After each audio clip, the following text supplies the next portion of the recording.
Up to 1 in 6 children experience sensory processing disorder or SPD in short. These children often struggle with senses we cannot easily see, such as balance, body awareness, timing, and force regulation. The challenge is simple. We cannot measure what we cannot see.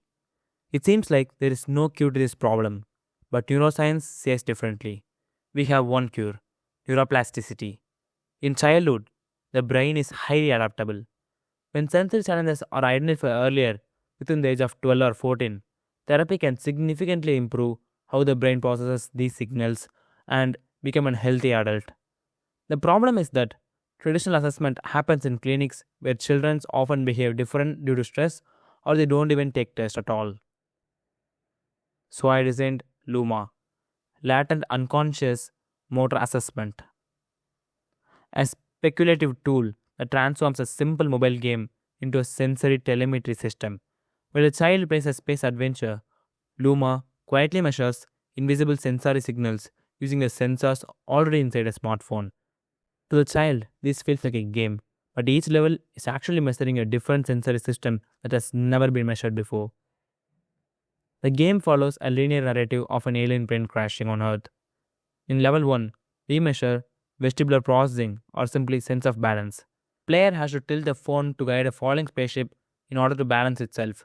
Behind the scenes, Luma calculates the RMS value between the child's tilt path and ideal trajectory. This captures subtle balance instability and micro corrections. In level 2, we measure proprioception or simply the sense of body awareness. In this level, the screen goes completely dark. The child must rotate their body using only haptic heartbeat signals from the phone that are pressed against their chest to locate the ship. Luma measures spatial overshoot, how far the children rotates past the invisible target before correcting itself. In level 3, we measure chronoception or simply sense of timing. An hazardous slime comes at a constant velocity and suddenly disappears. The child has to predict when it's going to jump. In level 4, we measure force regulation or simply the sense of motor control. The player drags fragile liquid energy into a glass tube. If they grip too hard, the tube shatters. But phone lacks pressure sensors. So we innovated a way around it by measuring the surface area of the thumb pressed against the phone's screen, since surface area is proportional to the pressure applied in this case.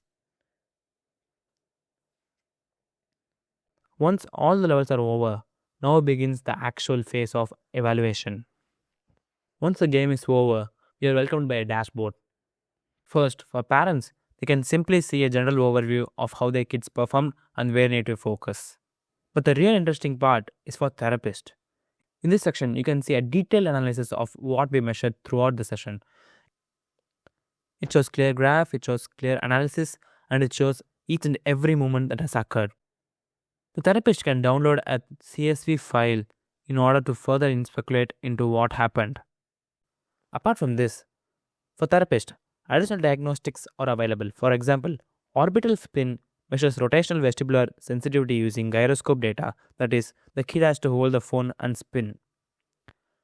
If the device detects excessive tilt, indicating a possible loss of balance, the system automatically absorbs the test to ensure safety first.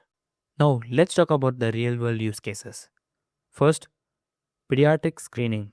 Children can play briefly before appointments, allowing doctors to generate a preliminary sensory profile. Second, early detections in school and home. Schools or home can run a periodic play sessions to identify children who may benefit from early sensory support. Third, therapy progress tracking. Therapists can monitor improvements over time as children play regularly at home, creating objective sensory progress data. But sensory thresholds vary drastically between children and they need to be personalized. What feels engaging for one might overwhelm another. So Luma includes a custom protocol engine. It's a therapist or a doctor's control center. Through the dashboard, doctors can modify the sensory environment of the game itself. They can adjust motor forces, vibration, timing, lighting, sounding, etc. etc. The platform also includes templates for children with ADHD, dyspraxia, or any others. With additional perceptions comes responsibility. All telemetry is processed locally on this device, ensuring privacy and parental consent. Safety protocols continuously monitor device movements and automatically stop stress if instability is detected.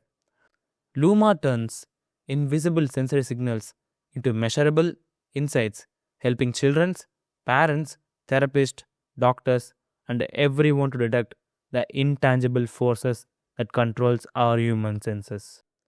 This is Adinath signing off.